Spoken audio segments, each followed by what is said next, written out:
Choya sampo pa gyu tra shi pa tu che tempe chin le yar ngoda pelge drolor zampe zep pande lame shabla solvade Oma Guru Vajradhara Sumati Munisha Sanekar Utta Vardanya Shri Bhadra Varsa Manya Sarva Siddhi Hum Hum Oma Guru Vajradhara Shasane Karma Utta Vardanya Shri Bhadra Varsa Manya Sarva Siddhi Hum Hum Oma Guru Vajradhara Sumati Munisha Sane Karma Utta Vardanya Shri Bhadra Varsa Manya Sarva Siddhi Hum Hum Oma Guru Vajradhara Sumati Munisha Sane Karma Utta Vardanya Shri Bhadra Varsa Manya Sarva Siddhi Oma Guru Vajradhara Sumati Munisha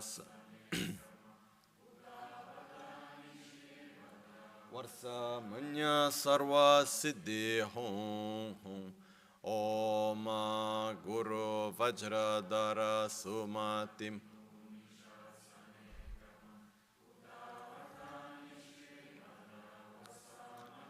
Sarva Siddhi Hum Hum Oma Guru Vajradhara Sumati Munisha Sanek Uta Vardanya Shri Bhadra Varsa Manya Sarva Siddhi Hum Dagi Jitsun Lama Tuje Che Nyamda Dala Tuje Sikso So Gebe Shesan Dala Tendo So Oyon Sunge Nawa Tsedo So Tseje Nyingne Solwa Debe Tse Dechen Korlo Visu Lekshune Yila Sambe Dudu Malupa Gemel Hunge Drupra Chingelo Tsoni Sogdan Diktun Shape Tse Dungi Namke Yinsu Lekshune Lapchen tsonyi yonsu tsopa dan chiranyi tun chanwara chingelo chancho parge nyinsen tukun tu nyu peme siudru lekshune chancho drupe gegen kunshishi tungen dela drupra chingelo dage lona chola chokpa dan chomin samjur ngimba shiwa dan chodan tumpe dudun malupa bemel hungi drupra chingelo Dorna tengne tsera tamche dan teche pardone kavatam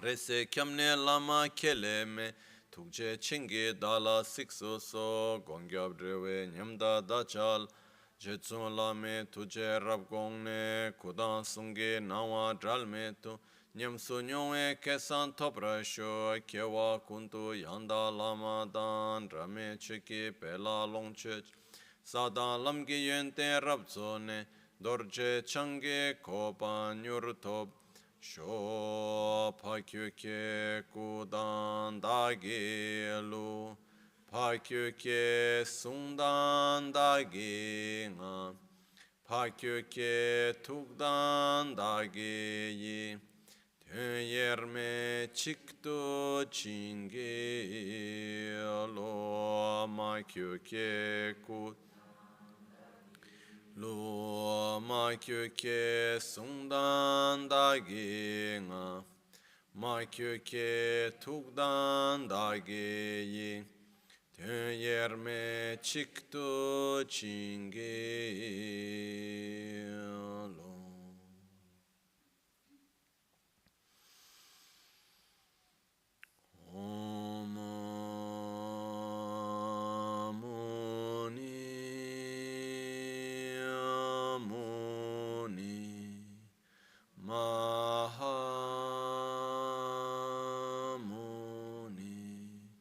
Shakyamuni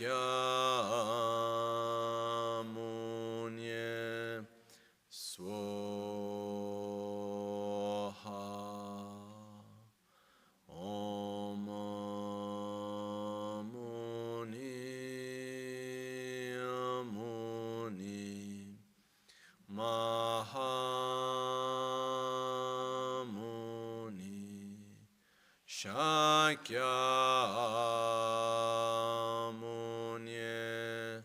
Svoha. Om Muni Muni Mahamuni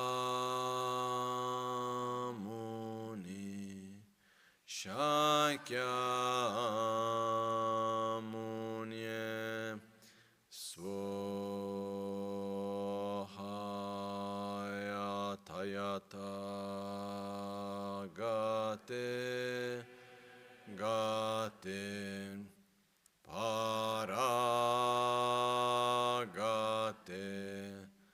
Parasamgate Bodhi Svohaya Tayata Gate Gate Paragate Parasamgate Bodhi Svohaya Tayata Gate Gate Paragate Parasamgate Bodhi Svoha.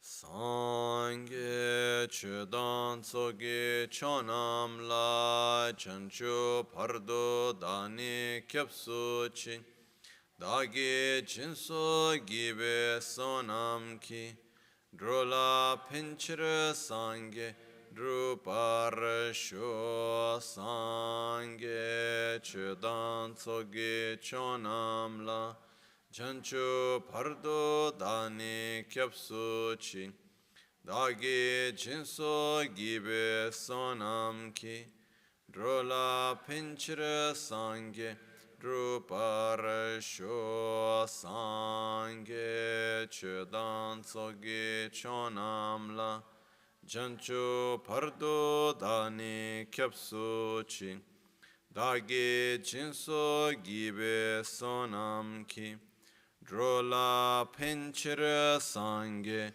Druparasho. In the Buddha, Dharma and Sangha, I take refuge until enlightenment. Through the practice of generosity and the other perfections, may I obtain Buddhahood for the benefit of all sentient beings.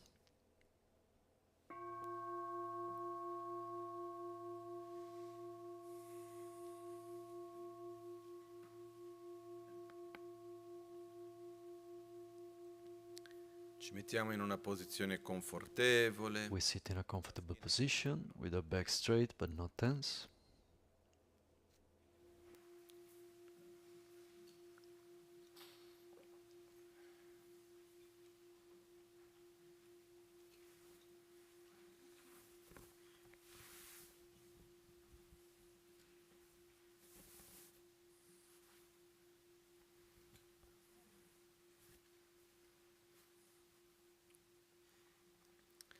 Le spalle rilassate. Our shoulders are relaxed.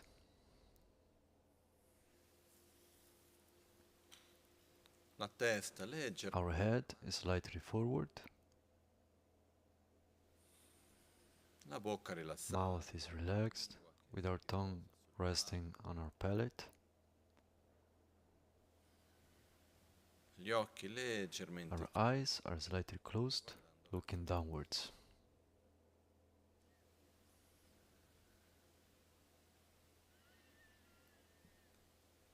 La consapevolezza. Our awareness is on our breath.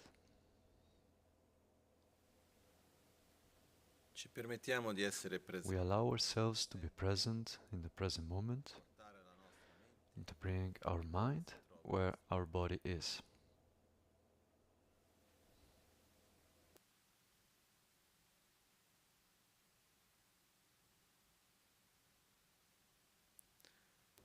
Osserviamo il nostro We proprio observe our own breath, cominciando dai starting from the movements of our body, the belly, the chest.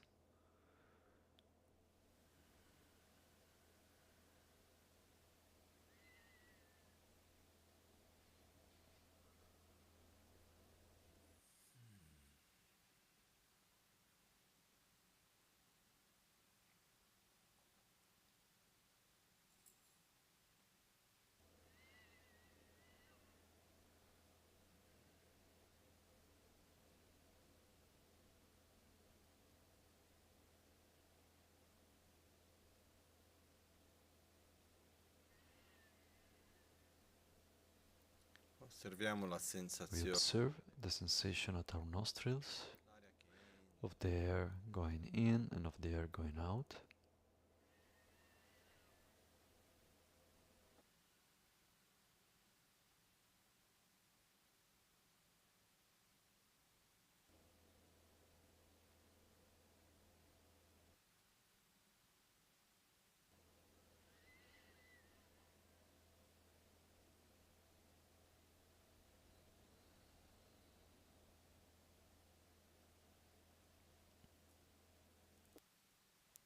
osserviamo la temperatura We dell'aria, observe the temperature of the air, respirare, that is slightly more fresh as we breathe in and slightly warmer as we breathe out.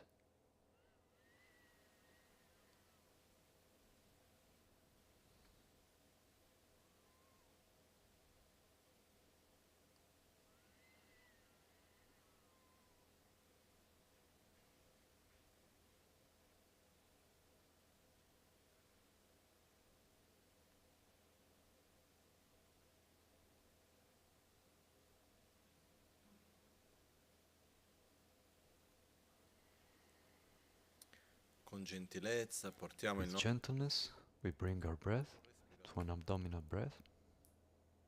respiriamo profondamente, So we breathe in deeply until swelling the belly slightly. espiriamo And then we breathe out deeply until contracting our belly, our abdomen slightly.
ad inspirare, As we breathe in, other than feeling the lower part of our belly, in a continuous flow, we keep on breathing all the possible air until feeling the upper part of our chest, hand, until an almost imperceptible sensation of lifting of the shoulders.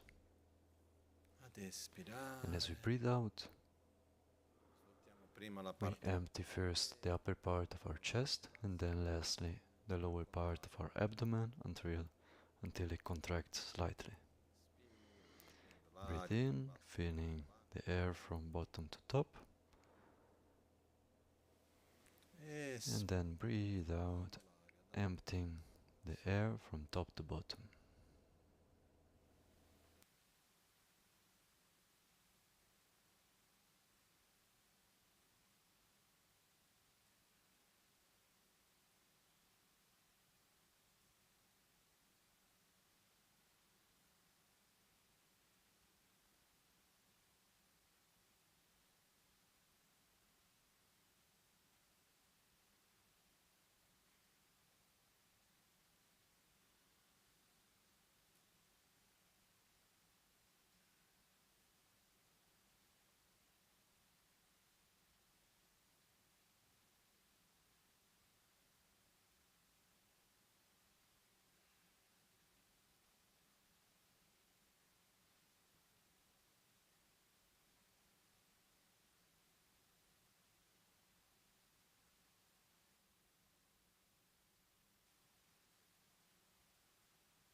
Espiriamo lentamente, con We calma. breathe out slowly with calmness, Creiamo spazio. and we create some space. Una sorta di It's a attesa. sort of waiting without forcing after the out breath and after the in breath. So I breathe in, hold, breathe out and hold.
Inspiriamo, contando fino a We 4. breathe in, counting to 4, Tratteniamo. hold with 4, breathe out with 4, and hold with 2.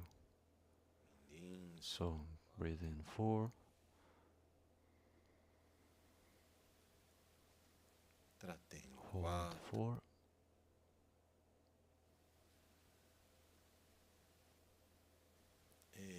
breathe Espiro out 4. 4,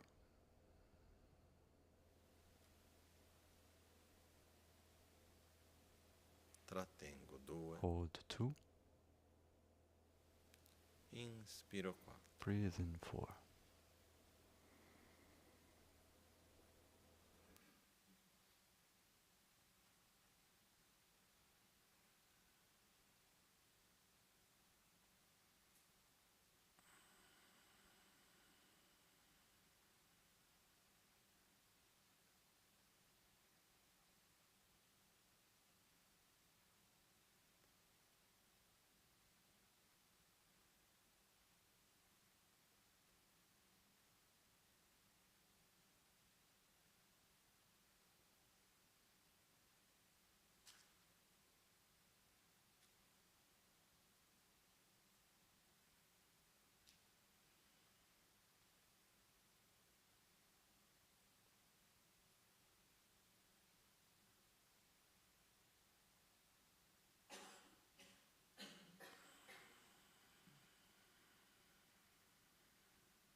Inspiro 4.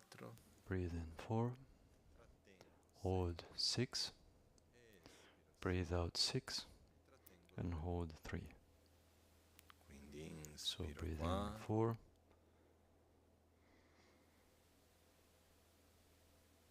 trattengo, hold 6,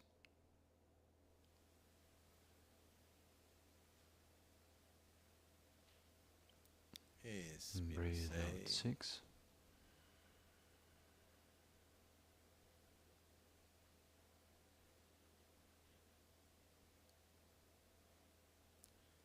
hold 3, inspiro qua. breathe in 4.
Inspiro 4, trattengo 6, espiro 6 e trattengo 3. Breathe in 4, hold 6, breathe out 6 and hold 3.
Inspiro 4, idealmente trattengo 8 Breathe in e 4, then hold ideally counting to 8, breathe out with 8 and hold with 4. If there was too long, then each one does what is comfortable for himself. So ideally, breathe in 4, hold 8, breathe out 8 and hold 4.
Respiriamo in 4 fasi senza contare. We breathe with 4 phases without counting, naturally. Inspiriamo con Om, luce nettare che entra. So when we breathe in, we imagine Assorbe il canale light and nectar that enters and absorbs into our central channel at our heart. With Om, then with Ha, the light absorbs at the heart, bringing us to a state of peace. And then we breathe out with the external sound of Hum. We emanate light and nectar to the other beings surrounding us, bringing them to a state of peace.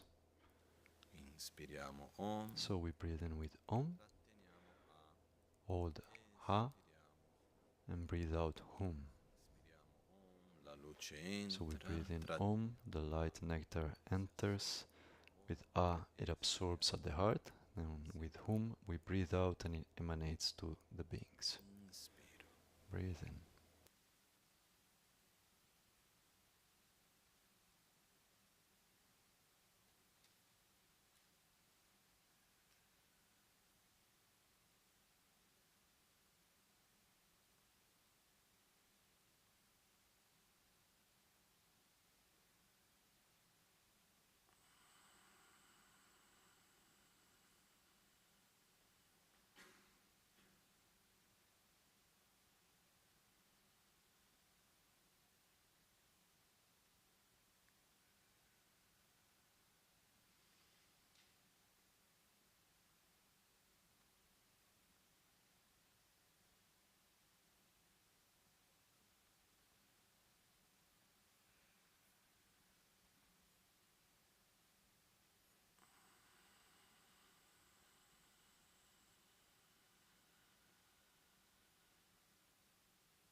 Sperimentiamo uno stato interno di infinito spazio interiore.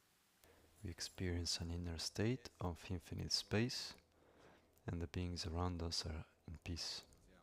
La nostra mente in questo We stato use interno. our mind in this inner state of infinite inner space and peace, inseparable from profound love. Breathe in, hold, breathe out, hold.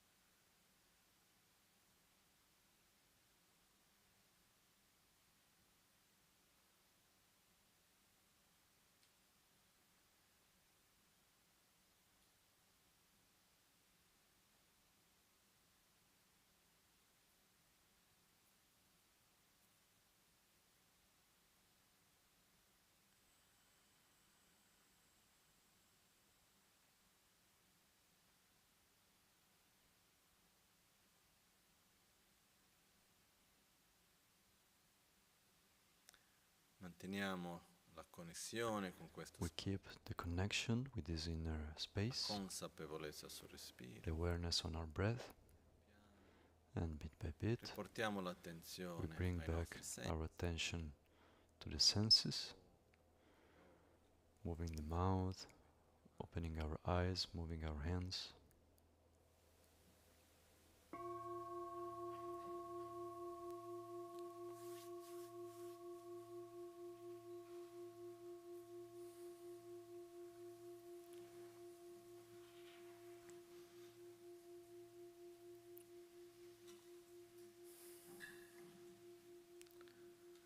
Namo Alhaye Kedan Ludan Nuchin Ke Drubunda da Mike Namda Droba Kuinge Dranama Chi Tsampa Tamche Ketu Dagi Chuten Tom.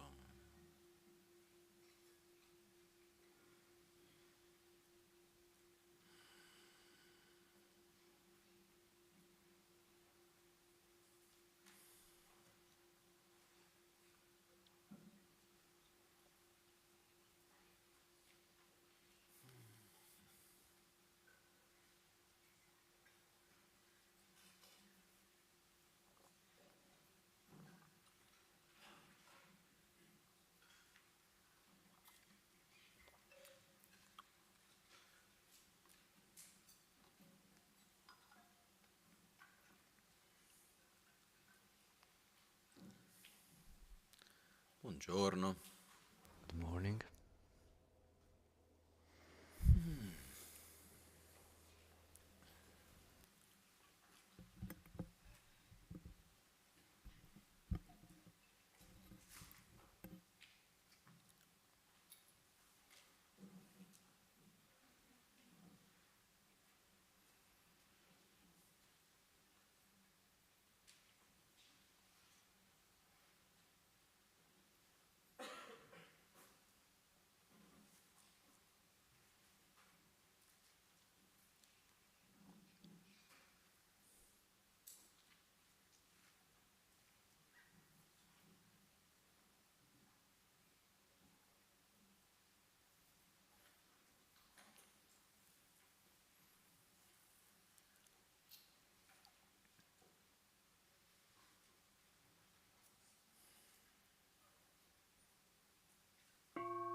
Okay.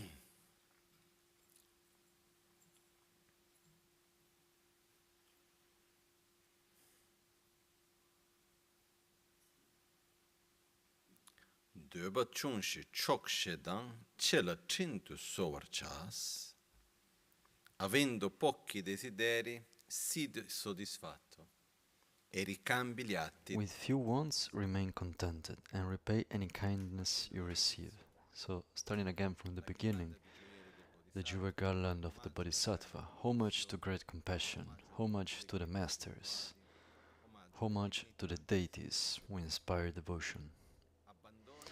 Put aside all doubt and hesitation, and take delight in earnest practice. Abandon entirely lethargy, dullness, and laziness, and exert yourself constantly with enthusiasm. With mindful recollection, vigilance, and conscientiousness, guard the doors of your senses at all times. Again and again, thrice by day and by night, examine the continuum of your mind. Proclaim your own failings, but do not look for faults in others. Hide any good qualities you may have, while declaring others' virtues. Let go of concerns for gain or respect, and always renounce the desire for fame. With few wants, remain contented, and repay any kindness you receive.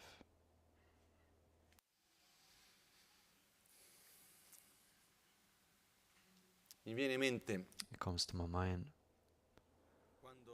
when I arrived in India to live there, to stay to live in the monastery of Serame.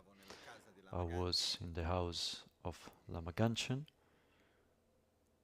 It was a house where I had a room where I slept, another one where I was studying. There was the bathroom that I was using. There was another shared bathroom, and in the middle there was like a sort of big living room and hallway where all the rooms were connected. Was the room of my master Gaklakpala, and other two rooms, and the kitchen, just to give an overview. And when I got there, there were some little things in the house that didn't really match to the habits from where I came from, among which the bathroom. But the critical point about the bathroom was that in order to shower, first of all, there was no shower. There was a bucket, which is fine.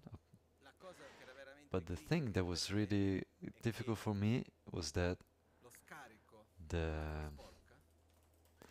non era altro che uno the exhaust, the hole of the shower was just like a little hole that would go out from the bathroom and would go down on the courtyard outside where the monks also were eating.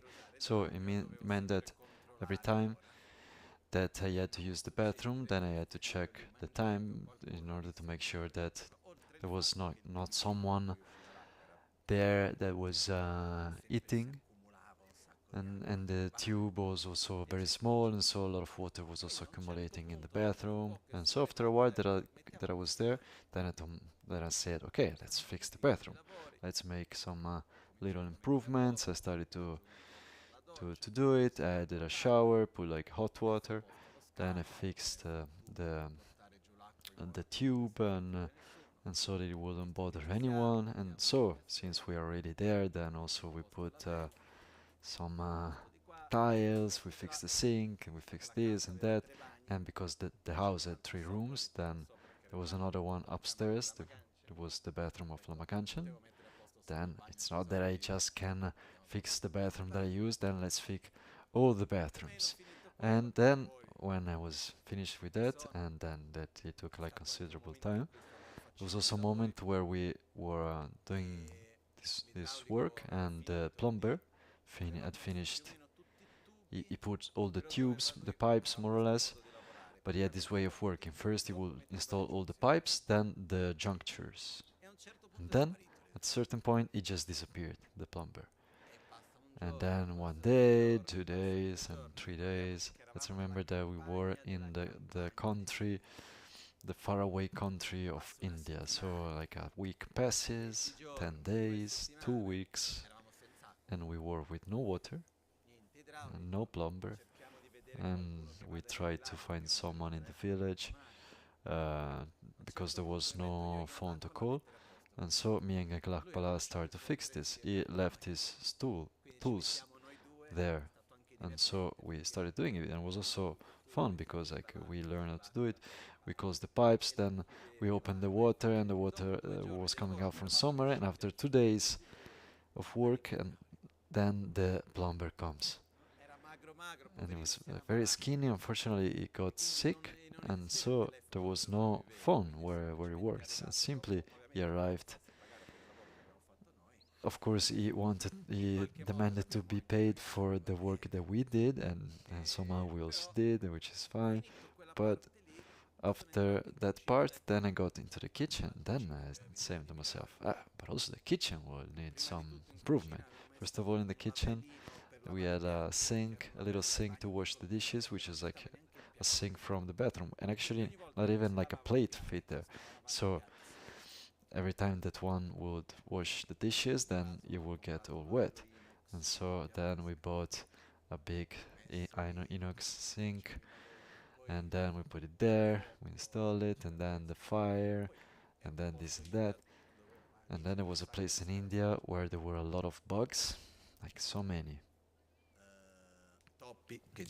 mice going around. And so, okay, where there are the dishes, where I put the dry food also, like something to close it so that they don't get in. And I started fixing one thing after the other. And the problem was the following: that the more I was fixing, the more I was finding out things to fix. Then at a certain point I went in the living room, I looked at it, and I said to myself, well, light really sucks. It's a white neon. Can't we make something nicer? Table where we eat, it was a table for at least 10 people, 8, 10, where actually only 4 people could sit because 2 legs were half broken. So if it was not leaning against the wall, then it would fall. So okay, let's change the table. There was a chair that was always in the living room, and also that chair, if it was not leaning against the wall, then it would fall. Then one day I see the whole wall, that it was like a little bit, well, it was not flat. The floor also was very raw, with raw cement, with no furniture. And I started to see, we could do this here, we could do that there, and I started like this way. So I go to Lakpala, and he also had, he was also used to do construction things. He was responsible twice of the rebuilding of the whole temple, so he knew everyone and so on. So I go to him and I told him, Gela, maybe we do this here, we do that there, we fix this and that.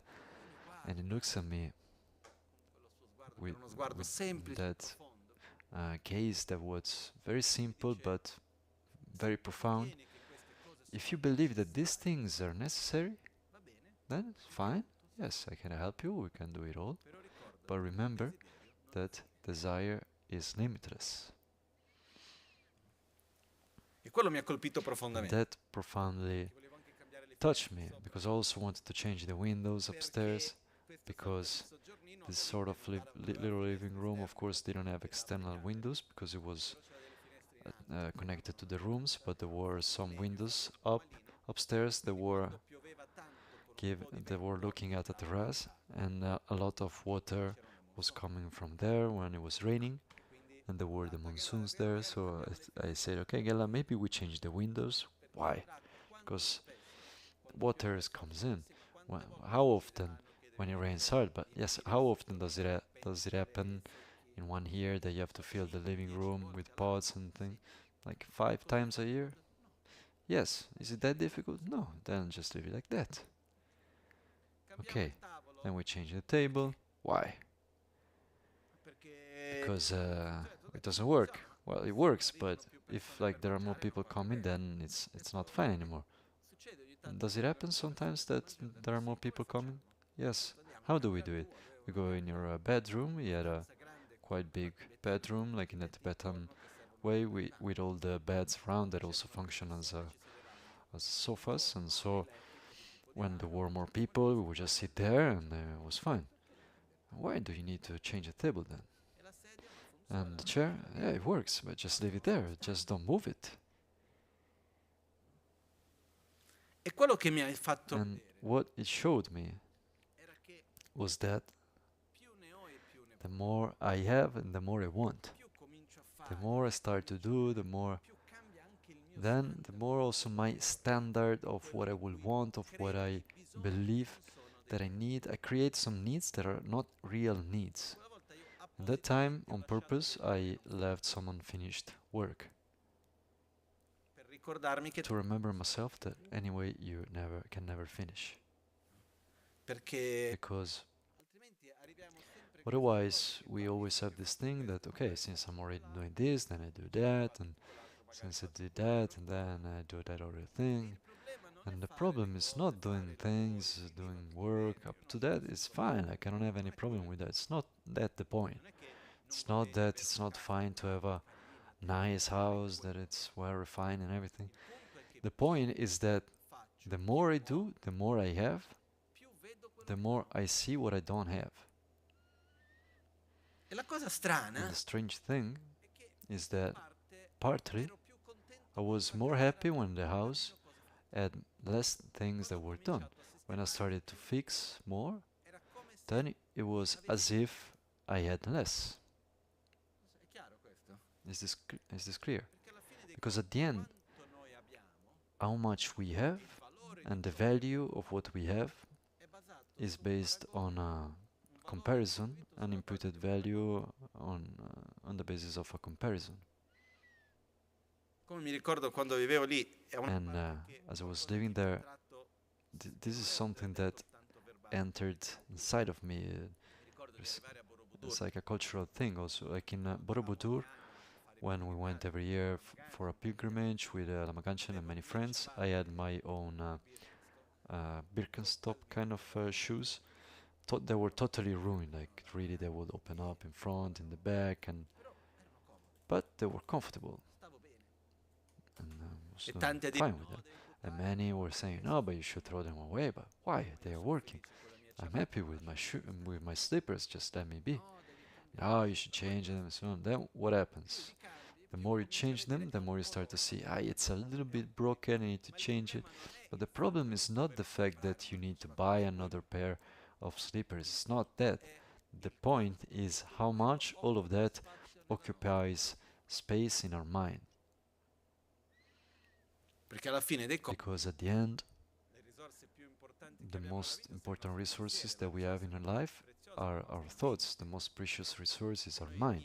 And we fill our mind with things that are not necessary. And we start, because this, and because that, but look, that should be better if it was like that. And the more we start doing this kind of thing, the more things come out. I don't know if you agree.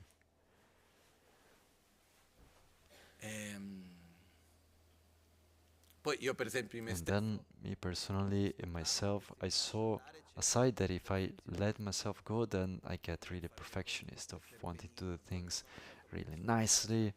And where I really express that, it's in the construction of the temple. So this is not my house, so I do the best of the best in every minimum detail.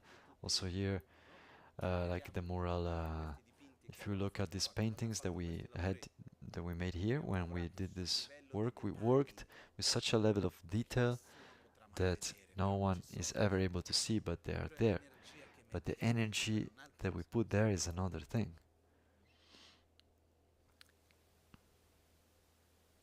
And also here, I remember the day that I finished the compa, finished everything. There was a moment, an inner movement of saying, I did the best that I could and I offer it with no attachment. I don't control whether the wall gets scratched, or if someone is leaning against the wall here or there, if that other thing happened there, with no attachment. Okay, I did my best, I offer it. Then I have my own idea that the things exist in order to be used. Otherwise, they don't exist to be owned, but to be at service. And so naturally they get consumed. That is not the problem.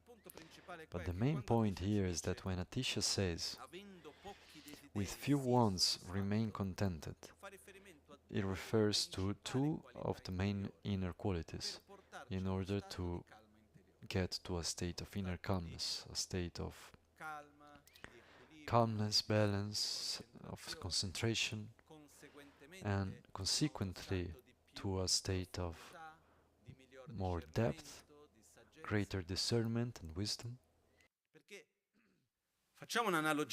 Because to give a quite mechanical analogy,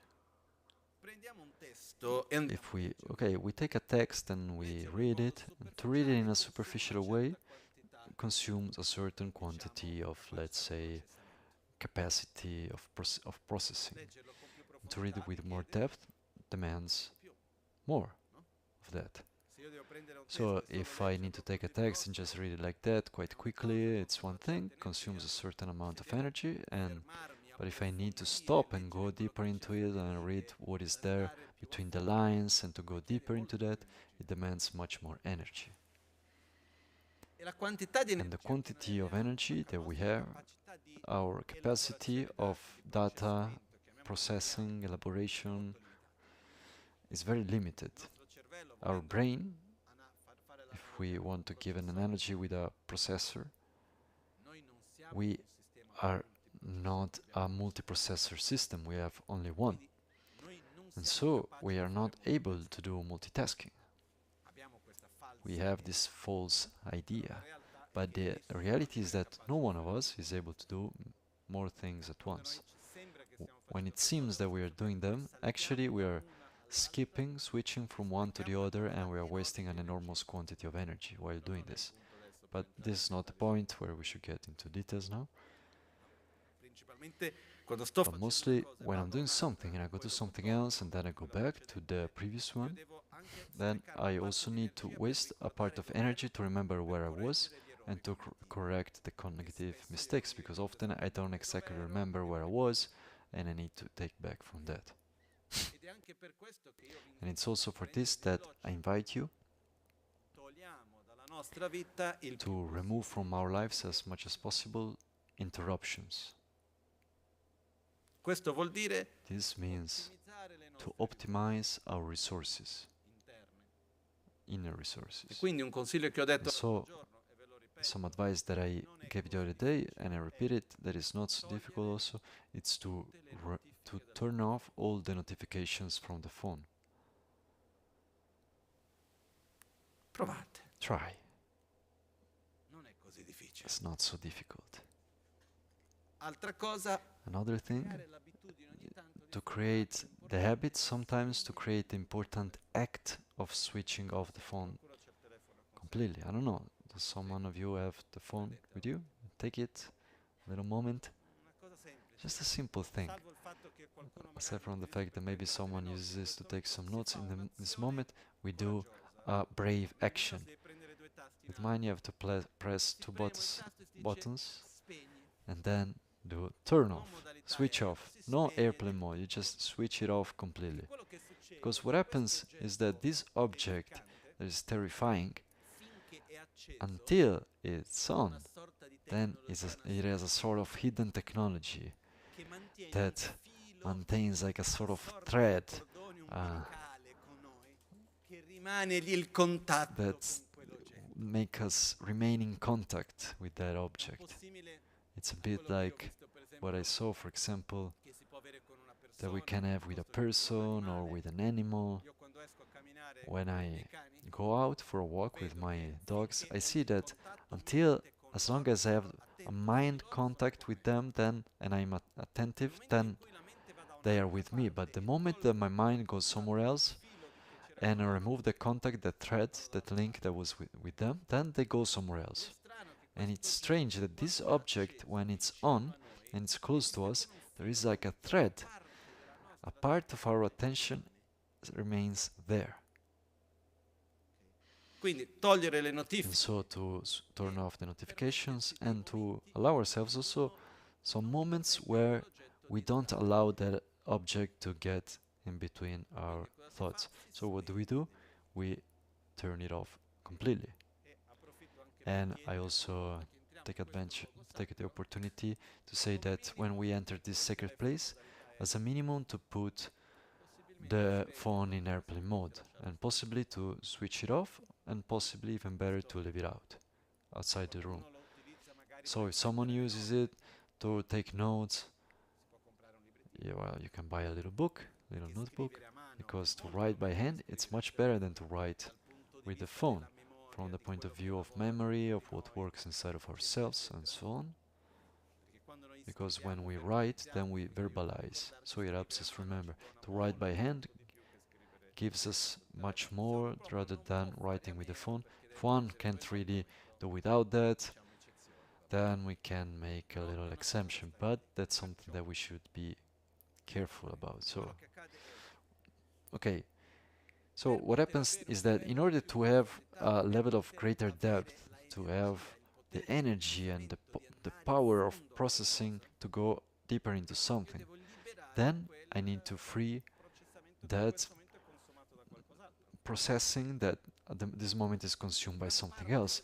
And great part of our energy often is consumed by our mind that is going around here and there. And if we check, the primary force that drives our thoughts to go to all direction is dissatisfaction and desire. Then there is also aversion, but even more desire. It's a desire towards which we should have had but we didn't have, a desire towards which what we will want, and we are daydreaming about it. Maybe tomorrow, how beautiful will it be, if this and that, because that time yesterday that it was that happened, and our mind is going around.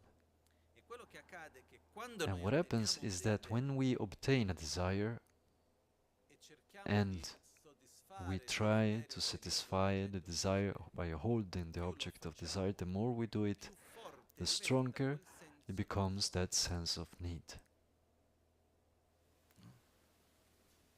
And it's interesting to see that when I obtain a pleasure, the inner result that comes together with that, other than the first moment of pleasure, is an inner feeling of a sort of inquietudine. Restlessness. Perché se desiderare Because if desiring will be pleasurable, then we'll go and look at some shops. vediamo dei belli vestiti, dei belli We oggetti. see some beautiful clothes and objects, and how beautiful, how much would I want that, and how pleasurable. Però la verità è che But the più truth forte is è il that desiderio, più the forte stronger the l'odio, desire, the stronger is the più want, forte diventa the quel stronger senso also the interno inner di sense of inquietudine. E a un restlessness. certo And at a punto certain l'obiettivo point, non è the goal ottenere is not to l'oggetto, è obtain the placare object, quel is senso to di inquietudine. suppress that restlessness. Perciò più entriamo in questo gioco, And so the more we get into this game, the more difficult it becomes, because we want more and more, then we have a little bit, then the void comes back, then I need to feed it again, and it's a vicious cycle. perciò esiste quello che viene chiamato di avere pochi desideri ed essere And so here we talk sono due about cose diverse. having few needs and to be contented, Avere which are tanti two desideri different things. Like, okay, to have many desires is about voler cose che non to have abbiamo. things that we don't want, that we don't have. Il desiderio fa riferimento Desire is all'orientare la about felicità projecting happiness su qualcosa che on non ho something that I don't have e che non and può that sostenere la felicità. and that cannot sustain happiness. Quando si parla di When desiderio, we talk about desire in this context, one of the characteristics of desire, of which we often don't talk about, is that in desire there is always the characteristic that we end up attributing a value to the object that is greater than the value that the object can sustain. ed è principalmente io attribuisco il I valore mostly attribute to that object the value that it can make me happy, when actually it doesn't have that capacity of sustaining the happiness. Momentarily, yes, can give us some pleasure, but it cannot sustain a state of well-being and happiness. Quindi io quando ho tanti So desideri when I have vuol dire many che desires, it means quando that constantly I want things that I don't have.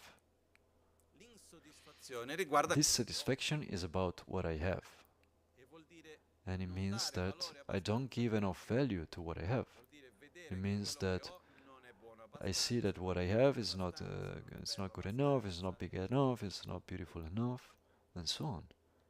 Una delle volte che ho One visto of the questa times that I dinamica saw this dynamic inside of myself era diversi anni fa, was many years ago. We were talking about at least, I don't know, 20, but many years have passed. ho passato un periodo And I vivendo spent a più a Milano period che that I qui a was Bagnano. living more in Milan rather than here in Primi anni Albagnano. quando ero The in first Italia, years when I diciamo got 2005, in Italy, and it was prima around nei mesi che vivevo ogni 2004, tanto da lì. 2005. Comunque sia, Anyway, facevo spesso al Bagnano I Milano was often going from Albagnano to Milano and the e other way ho around, fatto and amicizia con I alcuni ragazzi che became a friend of vendevano some un negozio alla guys strada that vicino had a a shop Viale on Certosa. the street close C'era un to Viale negozio Certosa, dei computer a della Apple computer shop che from vendevano Apple that was all'epoca i selling at the computer delle time fiere. the computers Quando from c'erano le the fiere di esposizione, computer fairs, so like the finita la fiera di esposizione, expositions per me diventava usato, computers. nuovo, usato. So they were basically Quindi andavo lì new, ogni tanto a they were a vedere, little bit used, so I would check what was there, and I still had a little bit of qualcosa passion for this kind of things. Now it has passed. per me è uno strumento di Now per it's fare just delle like a cose. tool to do some things, and that's it.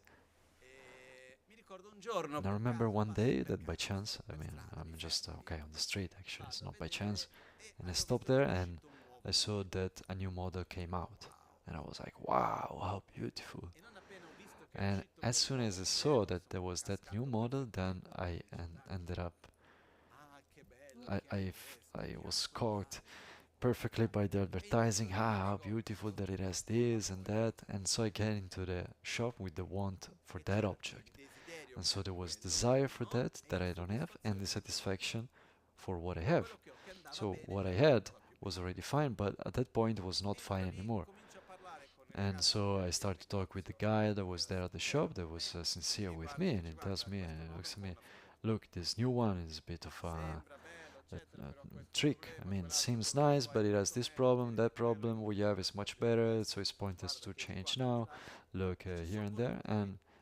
it 15 secondi took me about 15 è seconds, svanito quel desiderio and then that desire io just il computer è vanished, tornato ad essere and my come il computer solito came back being beautiful, returned to be beautiful. ed è il valore che io mi ho And guardato ma come sei scemo And then he looked at me, look how foolish you are. Sai quante volte magari facciamo cose del genere? No, how many times we do things like that?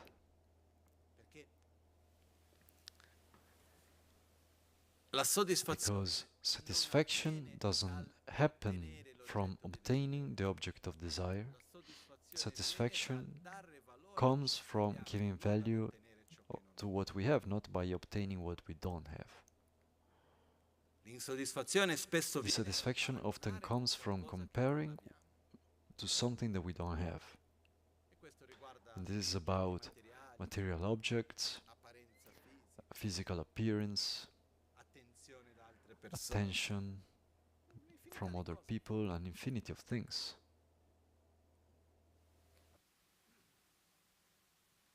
e anche il paragonare And also, comparing is not necessarily with someone else, but also with before.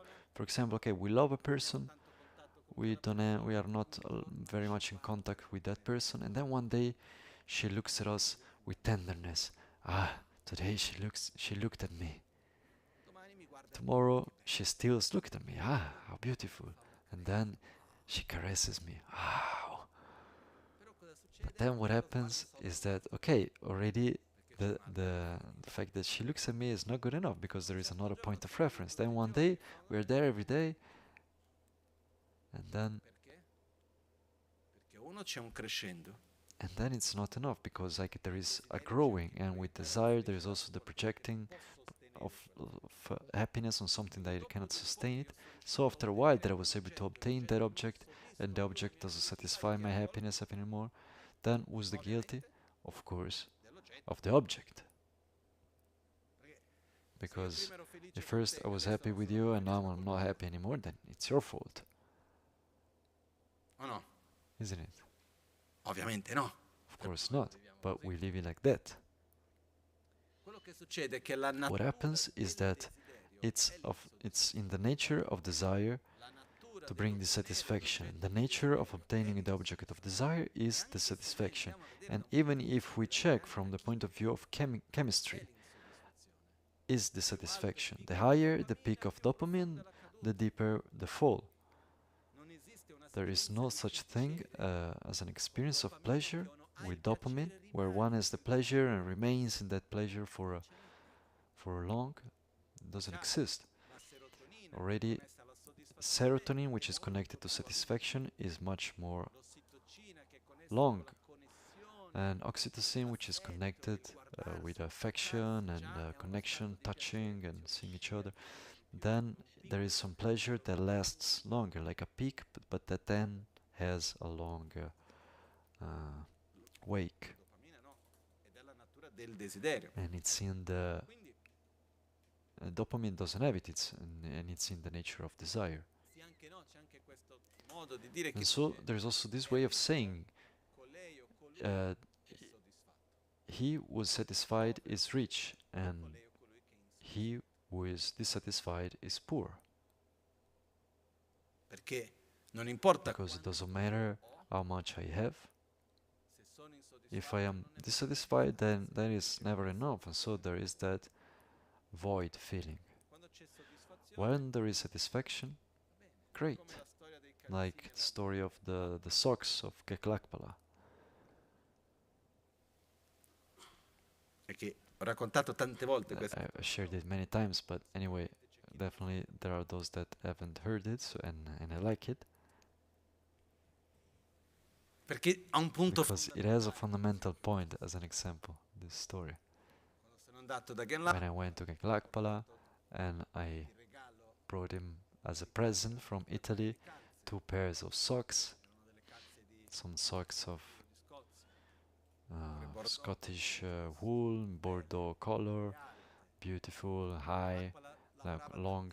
And Keklakpala was working a lot, and every day he was waking up at 3 in the morning, he meditated until 6, then he had breakfast, then went out to work, and he worked in the administration of the temple for at least 15 years, taking care also of the constructions of the 2 temples, and when he was doing that, he was doing everything. And I remember that he was like also traveling for 40 hours in train to choose the brocade, to do the inner ornaments for the temple, or to drive 8 hours to buy some colors. He was doing really everything and more. So every time in the morning he would get out at 7, work a lot, get home around 5 in the evening, then had dinner, meditated, and did some prayers, and then heard some news from the radio in Tibetan, and then went to sleep. And in the middle of this, there were some moments where we were together in silence. He did his prayers, and I was just there in silence. It was very beautiful as an experience. At the beginning, I wanted to tell him things, and he listened in silence. Then at a certain point, simply we were just in silence, and it was so beautiful to just be with someone in silence. Anyway, I get there and I bring him his socks and and he tells me, thank you, but what do I do with this? Gela, I said, let's look. Okay, shoes, feet, socks. Do you see a connection or? And he looks at me and says, I already have 2 pairs of socks. What do I do of 2 more? And I said, look, the socks that you have are old. But it's not because that they are old by itself, but the elastic is not working. So he was wearing like some paper elastic, and he had like the leg that was all marked. And those socks are from in acrylic material. These ones make your feet breathe. And he looks at me, but I already have 2 pairs of socks. Look, those that are in the shoes are the ones that I'm using, and then these ones are cleaned. Then I don't need anymore. After that, I explained the qualities of the high and the wow. Then he said, okay, thank you. Then he received the present. Not even 2 days passed that I saw some other monk that was walking around with the socks that I gave him. The point of Genglakpala that he also manifested in other occasions was that if I need 2 pairs of socks but allow myself to have 3, then 10 will not be enough.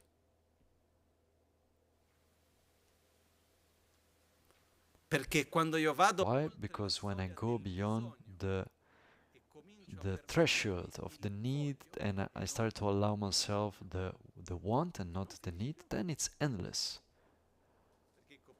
Because then I need like the sock that is more thick, the one that is a tone that is a bit lighter, the tone that is a bit darker, and then I start saying, but since I have 4 socks, then maybe instead of washing them every day, then I wash them once a week, so I need 2 other pairs.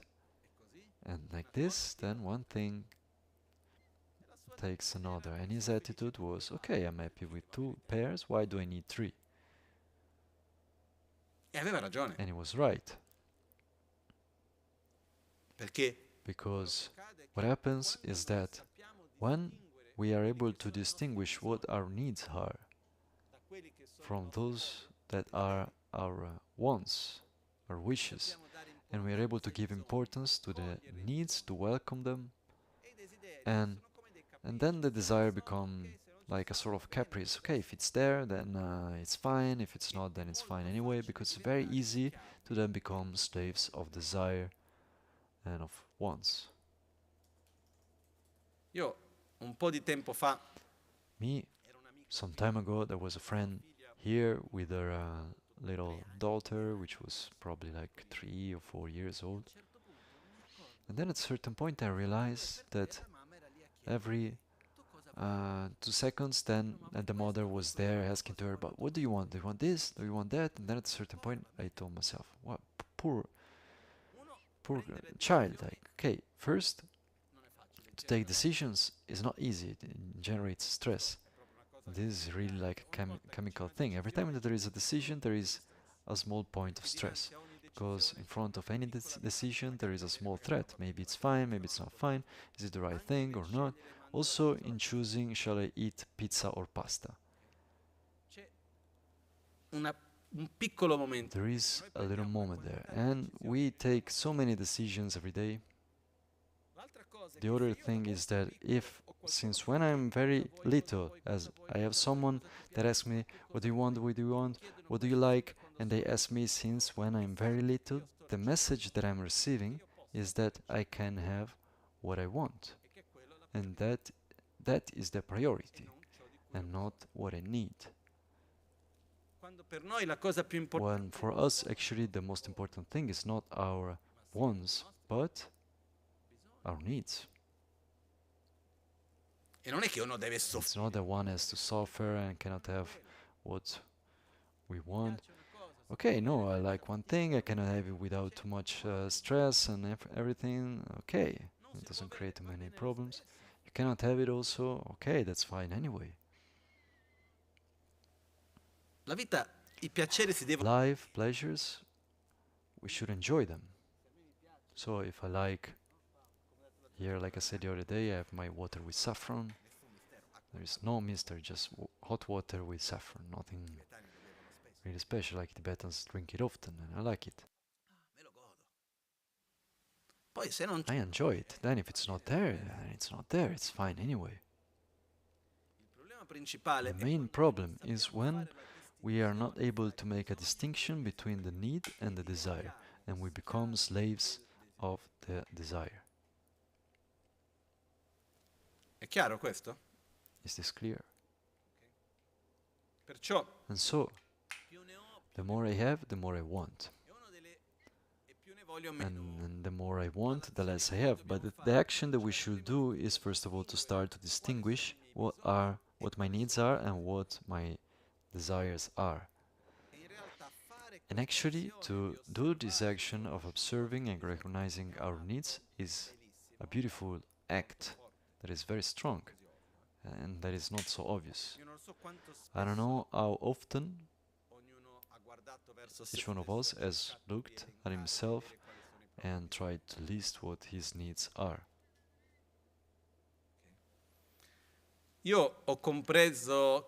I understood that by following the teachings of Buddha, where it's not really put into this precise order, but interpreting it from somewhere else, I saw that according to me we have 4 types of needs, which need to be seen and welcomed and taken care of, because as long as our needs are not satisfied, are not seen and taken care of, there is an inner place of dissatisfaction, a tension that is created, and we will try somehow to satisfy that need. It's as if our system shows us that we need to take care of that. The first level, it goes from the more gross level to a more subtle level. The first level is the physical needs, so I need to eat. But it's not just eating, I need to eat what my body needs. And so ideally, I need to eat in a healthy way. And already here, I ask myself how often when we choose what to eat, we choose on the basis of what we actually need and that is good for us, or how often we choose on the basis of what we like. I imagine sometimes what we like and often what is good for us, right? No. Not really. I've already said many times that sooner or later someone will do it also. Okay, I would like to go to a restaurant that when I take a menu, then there is a questionnaire. There are no dishes listed. And in this questionnaire, it can be on paper or with technological means, but this asks me some questions about how do I feel and so on, that are also there in the tradition of Westerner medicine or Chinese or Tibetan. There are some questions to understand more or less the health state of the person in that moment. For example, if the person is more in the Ayurveda or Tibetan called wind or phlegma or bile or the elements also. And according to the result of the answers, then the choice of dishes is given. You need this. Then, okay, I am nice, I'm kind, so I'll let you choose. But in some cases, maybe you're just one dish. In other cases, maybe it ends up that you shouldn't eat today. I give you a glass of hot water. Però è un cambio di paradigma. But it's a change of paradigm. I choose what I want on the basis of what I need, not on the basis of what I like. And sooner or later I would like there to be a restaurant that goes into that direction. Comunque sia, But anyway, il primo bisogno è il bisogno del corpo. first need is the need of our body. So we need to eat. And the interesting thing is that the better we eat, the more we see also that there is less hunger.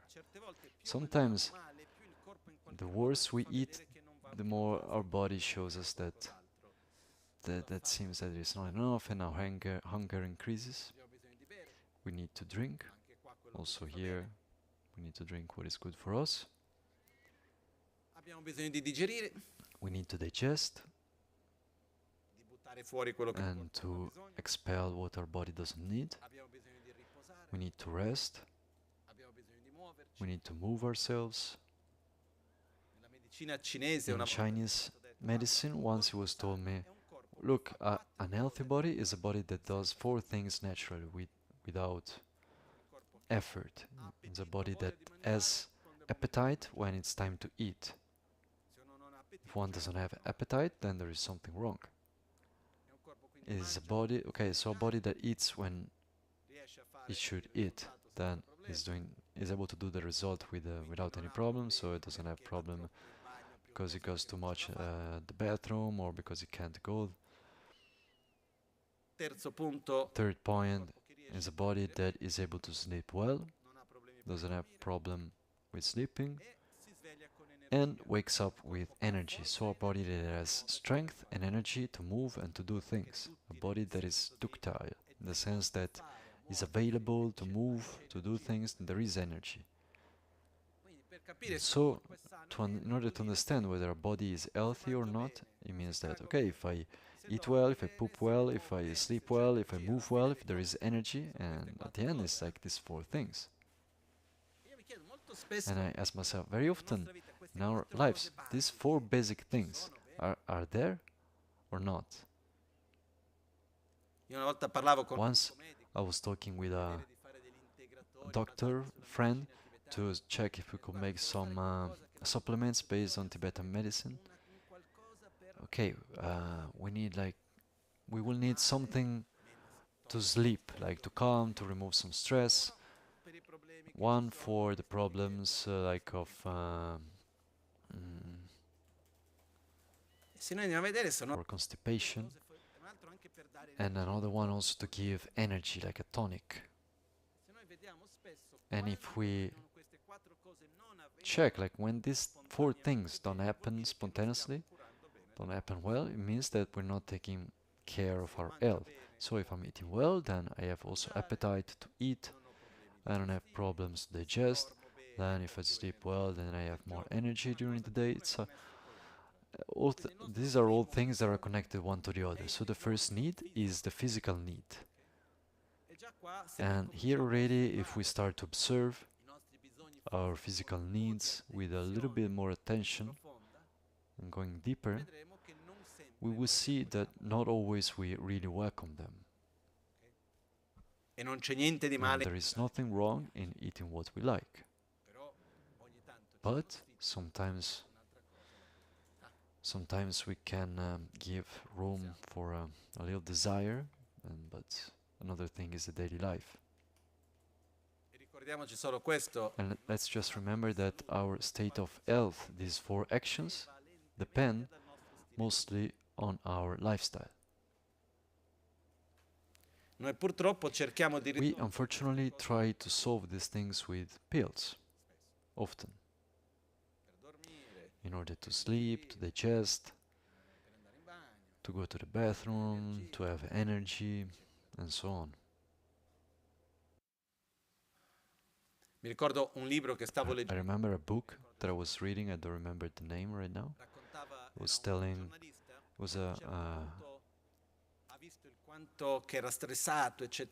journalist that saw how much stressed he was, and so he does one thing. He takes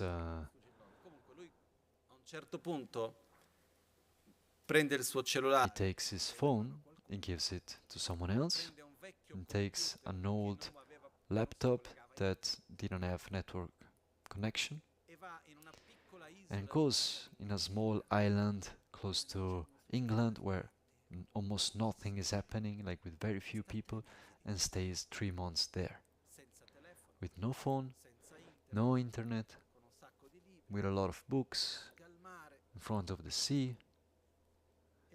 And he told that at the beginning, okay, he was someone that in his job and everything was always running in the morning in order to be awake. He needed a lot of coffee. He wasn't able to feel energy when he was awake if it wasn't for that. And after a few days, but even not so many, after some days they didn't have a lot of stimulation.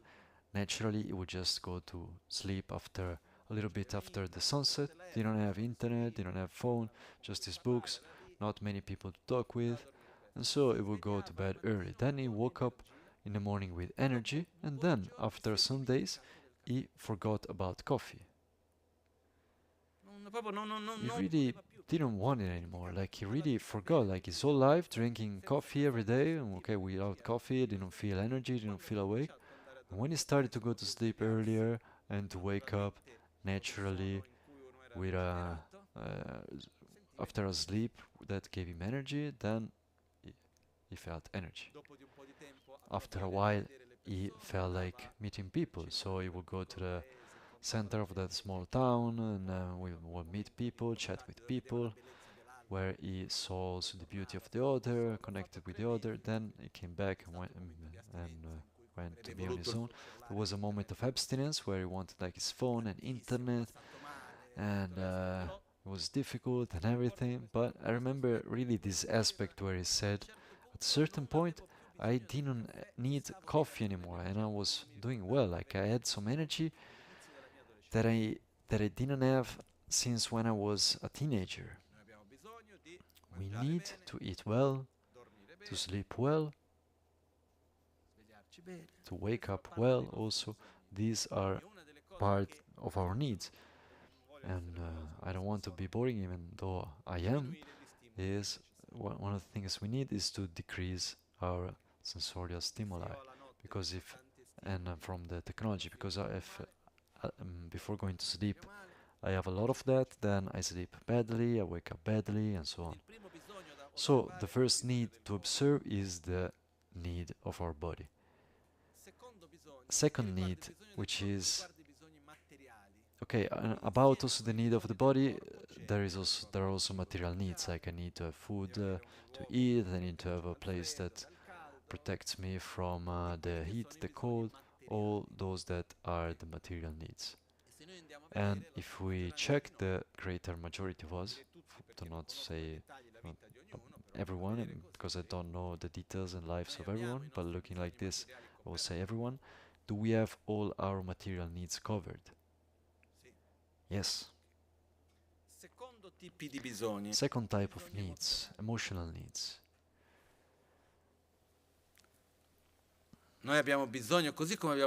Just as we need to eat, sleep, and so on, we also need to be connected to the others. We need to love and to be loved. We need to see the other and to be seen. We need to give trust and to receive trust. We are not solitary animals, we are animals of herd. We need to have this connection and to exchange and to belong. And for as much as our material needs can be fully covered, and even More than that, if emotional needs are not covered, then we will feel bad. And material needs,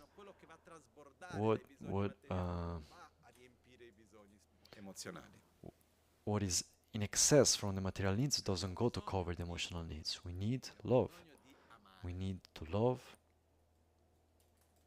E questa è un'altra parte importante. And this is another important part. And the interesting thing is that even if, yes, it's beautiful to be loved, when we are able to really love, that already covers everything. Because when I allow myself to really love you, then naturally I receive from you also, without having the need for you to do anything. We need empathy, we need connection, we need these feelings. This is something that is part of us. And this is another need that we have. Then we have the third type of need, which is the need for security. The need for security is about the fact that because I feel insecure, I live in a context where, according to me, I am under a threat, then I will not be able to feel well. Even if materially I have everything that I need, emotionally I feel well because I can give love, I can receive love, and I find myself in a context that is dangerous, where I feel threat. Am I well? No, my priority becomes to protect myself. How often does it happen to us to be under a survival threat?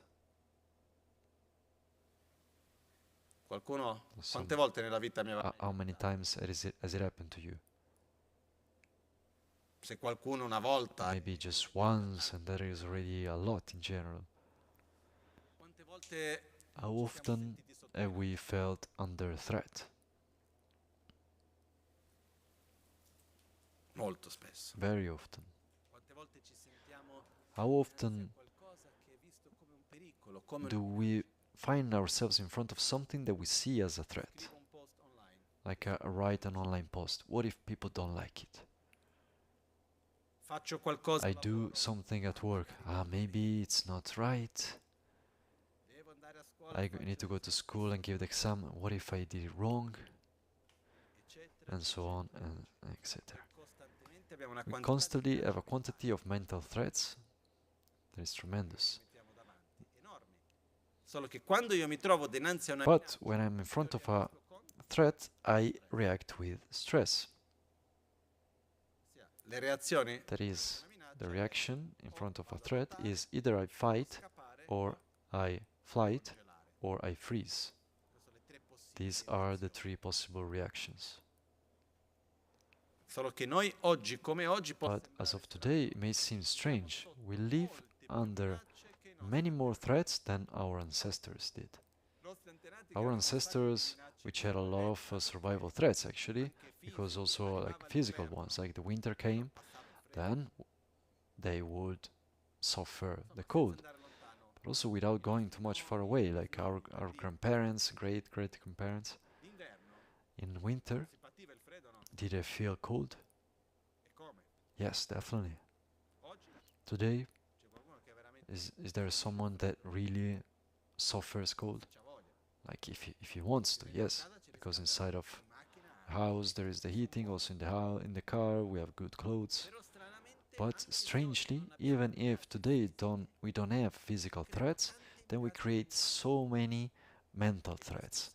And this state of where we imagine what is not right creates stress. We have threats that are about having to that is not just to be productive, but also efficient, like to perform. Even there is a term that now I don't really remember, that is the anxiety, of missing off. the fear of missing out. Fear of missing off. Una follia. That is crazy. Because like there are so many things, then wow, what if it's a threat that I will miss that thing. There is even, for example, today there is the fear of the discharged battery. It seems like a joke, but it's not. Both for cars, there is this new type of stress, which is the electrical car, and one doesn't know if there will be enough battery to arrive. And then there is the fear of the phone with no battery. What do? I relax. What if I don't have the phone, and then how can I call? I ask someone. It would not be very easy. I've already tried once. It took me 1 hour to do that, but you can do it. We learn something from that also. But if we check, we have so many things that we live as threats that affect that third need, that is of security, and we need to feel secure and to not be under threat. The fourth need is a spiritual need. We need to find some meaning to life. We need to be able to not live life as an end in itself. But I cannot take care of spiritual needs if I am under threat. I will have a hard time to take care of security until I have emotional needs that are covered. And also I will not be able to see those if I don't have material needs that are covered. And so it's fundamental for us to be able to observe and recognize what our needs are. And when we observe more in detail, then we will see so many things that we call desires. Actually, there we are trying to find ways to cover our needs. It's just that sometimes we do it in a wrong way. It's a bit like, I feel I'm thirsty, I don't want to be thirsty anymore, what do? I drink water with salt. To me, it was explained once, I don't know how true is that, but I think so. Also from experience, I am thirsty, I drink Coke. Does it work? No. Why? Because in Coke, from what it was explained to me, there is more or less the same quantity of salt and sugar. So what happens is that salt generates more thirst. And so I drink, and I feel like I need to drink even more. And so similarly to this, we have needs, we try to satisfy those needs, but we end up doing it with choices that increase the need. And so one of the important things for us, when Atisha says, with few wants, remain contented. To be content, to be satisfied is also fruit of the satisfied needs, to the needs that are taken care of. It's not just a matter of saying, you have everything, you should be happy. But maybe there is a part of my needs that is not taken care of. It's true that materially I have everything, but I'm not able to really connect to the other well, my emotional needs are not covered. Maybe I live with a lot of anxiety and fears, and security. I don't find a meaning in life. And so we don't simply remain in the fact that, okay, you should be more satisfied, because I have the feeling that when we say you shouldn't have many desires, should be more satisfied, then it's almost as if we were scolding someone to say, you're being too capricious. Look, you have everything, you're not happy, you should be happy. But what is the dynamic that is behind dissatisfaction? According to me, the basic dynamic is that of not having our needs covered. Not because there are no resources to cover them, but because we use them badly.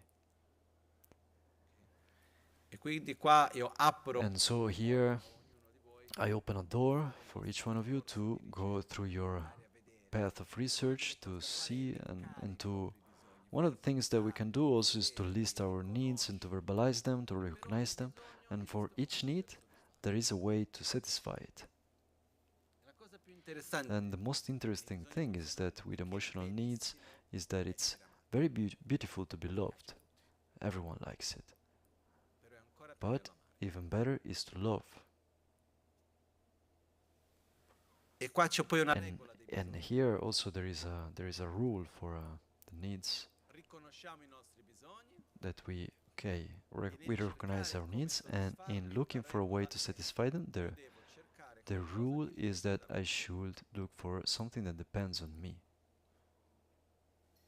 Because, and here I connect quickly with Epiteto.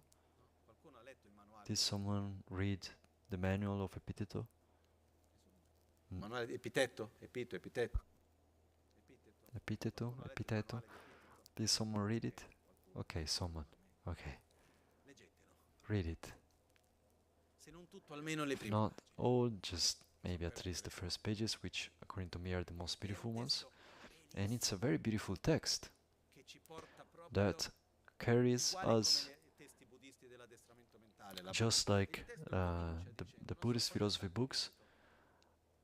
The text starts, I don't know how long ago was Epiteto, 20 years ago, 2000 years ago, and so... Ditemi voi che siete andati a scuola. I don't know, you went to school, I dropped out like when I was 12, so... Quindi più o meno stiamo parlando di... So more or less we're talking about 2500 years ago, okay. Epiteto, 2500 years ago, started by saying things are of two types. Those that depend on us and those that don't depend on us. Dipende da noi. It depends on us.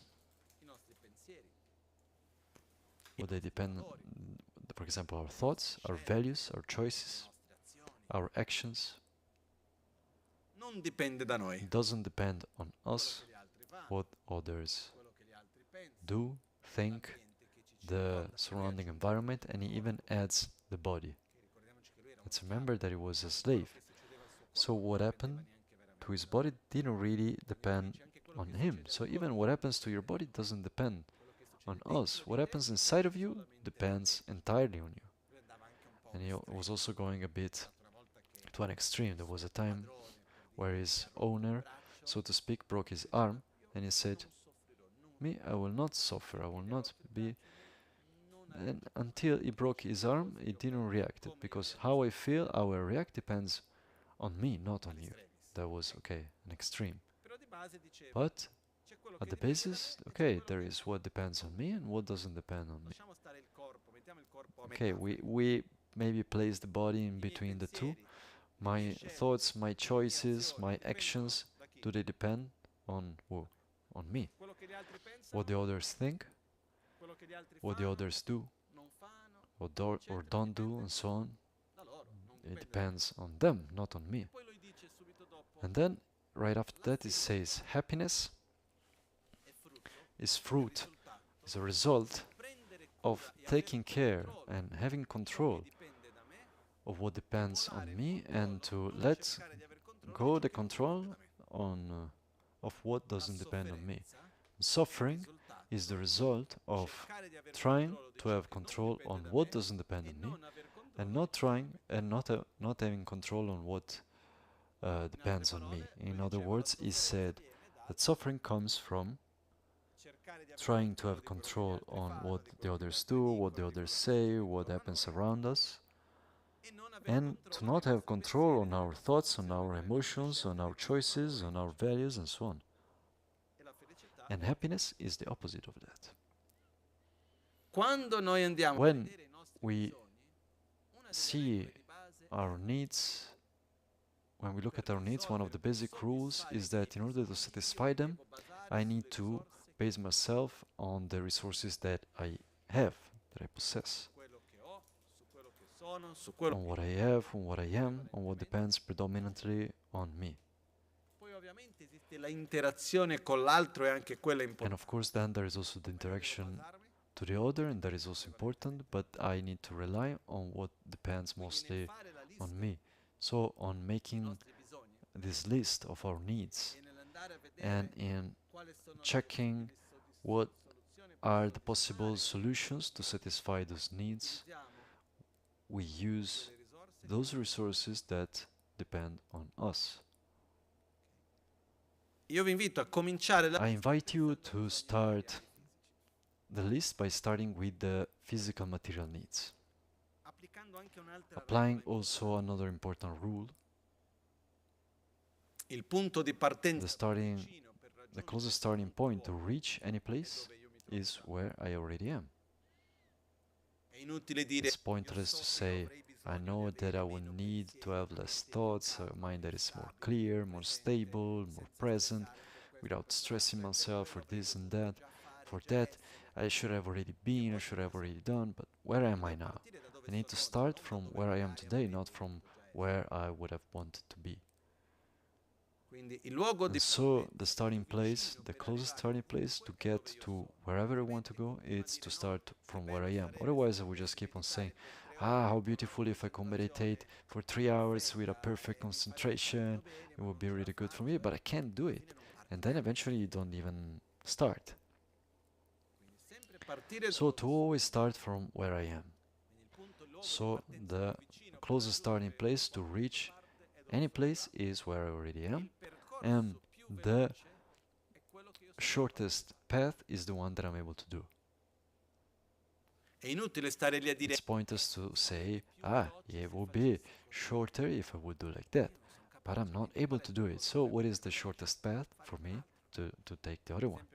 So the example that I gave many times, if I get to a mountain and I want to climb it to get to the top, and I see that there is a path that takes 2 weeks, a path that you walk for 2 weeks and then you climb for 2 days. What is the shortest one? Depends. For me, the walk. Because if I start to climb, then I assure you that probably I will fall, I will break everything, and until I recover, and then after that I leave again, or until I am trained enough to climb, then it takes much more than 2 weeks. But okay, I see, okay, am I able to climb? No, I walk. In 2 weeks I arrived. It was the shortest path for me. The shortest path is not the shortest by absolute, but according to what I'm able to do. The starting point, of course, like if I need to go to the 15th floor, and I could say it would be easier if I would already be at the 12th, or even at the previous step of the 15th, but actually I'm on the first floor. So the closest starting point is where I already am. Therefore, let's observe our needs and welcome them and recognize them, and to make a distinction between the needs and the wants. And let's start to see what the possible antidotes, the possible solutions are for each need, starting from the physical needs, then to go into the emotional needs, and then to the needs for security, up to the needs for the spiritual needs. Very beautiful detail is that when you are able to take care of spiritual needs, okay, in order to get to the spiritual needs, first we need to take care of the material needs and emotional needs and the needs for security, up to the spiritual needs. But once we have taken care and seen the spiritual needs, even if the other ones lack, then you don't lose them, the spiritual needs. This is to say that I cannot take care of my emotional needs if I'm in the midst of hunger, pain, and so on. Then the priority becomes the body. But once that I've developed love, trust, connection, and so on, and I've taken care of my emotional needs, even if after that food is lacking, do I still have that trust? Yes. And so it's a path where, in order to develop, is like with steps, but once we have reached a certain step, even if the previous one is lacking, we don't miss it.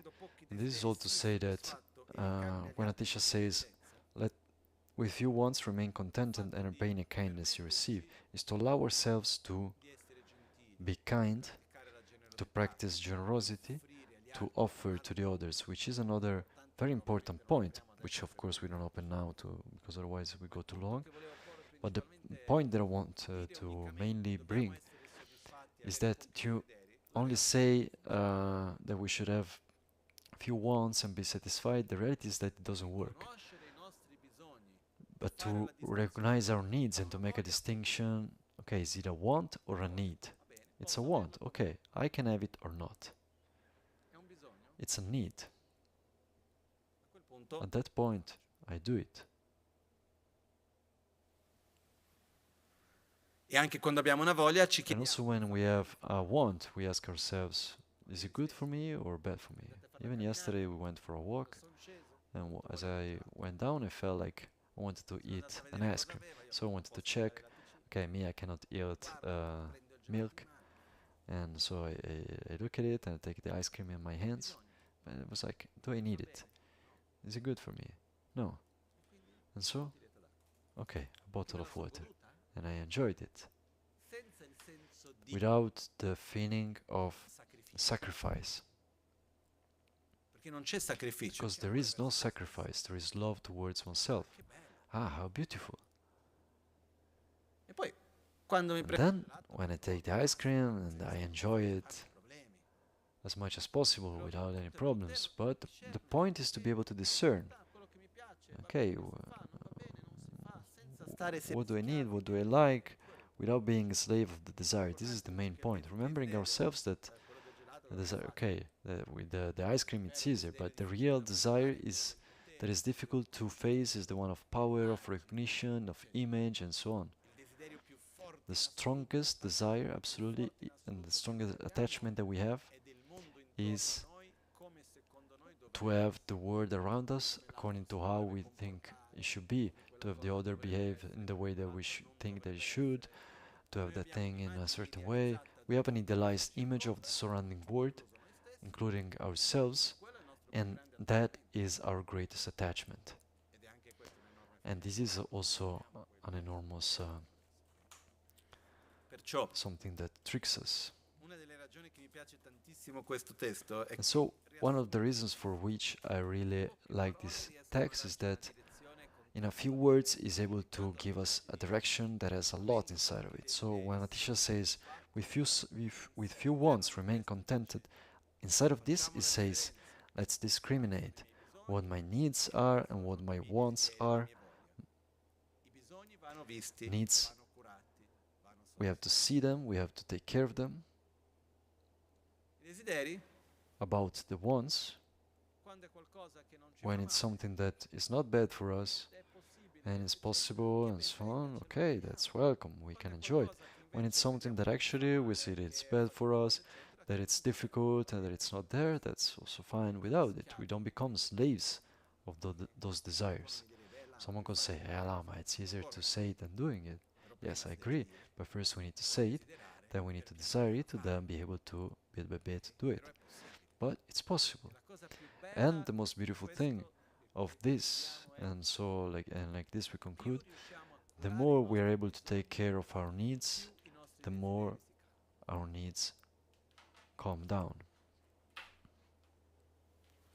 When our emotional needs are seen, then we will see that many desires also calm down. Because very often one of the mistakes that we do is to try to satisfy emotional needs with material goods. Sia di noi con noi stessi che di noi verso gli altri. Both those that are related to ourselves, with ourselves, and those that are related to others. Ah, but you're not happy with everything that I give you, and the other says, but actually I need like a little affection, to look each other in the eyes, to be able to listen to each other, but I don't have time for that. But with all that, everything that I'm giving you, yes, but one thing is one thing, another thing is another thing. Yes, I like the presents that you gave me, but that doesn't cover the other needs. Sometimes we try to satisfy emotional needs, our emotional needs, with material things. And actually what it does is like to hide, to cover that need, and after a while it comes out again. Other times we try to satisfy emotional needs of the others also with material things, and also that doesn't work. And so when we're able to recognize our needs, to see them, to welcome them, take care of them, that according to me is one of the things that really brings satisfaction. And the key here is to not be rigid with ourselves, like to eat ourselves, like I should desire less, I'm not satisfied enough. As it's the opposite actually. I should welcome my needs to calm down that dissatisfied mind and naturally let those desires to get loose so that I don't have to follow them. So let's make our dedications. Also now we have the need to eat. Lame kutse rapten chi nam karatin le chokchur ge padan losan tempe drume sasumgi drowe munsel tautu ne gyur chi nimo dele tsendele nime kuyan delek shin ninsen taktu delek pe kuncho sumke chinge lobo kuncho sumke ngodrubutsol Concho sumke trashisho. Al-alba o At dawn or dusk, at night or midday, may the three jewels grant us their blessings. May they help us to achieve all realizations and to sprinkle the path of our lives with various signs of auspiciousness.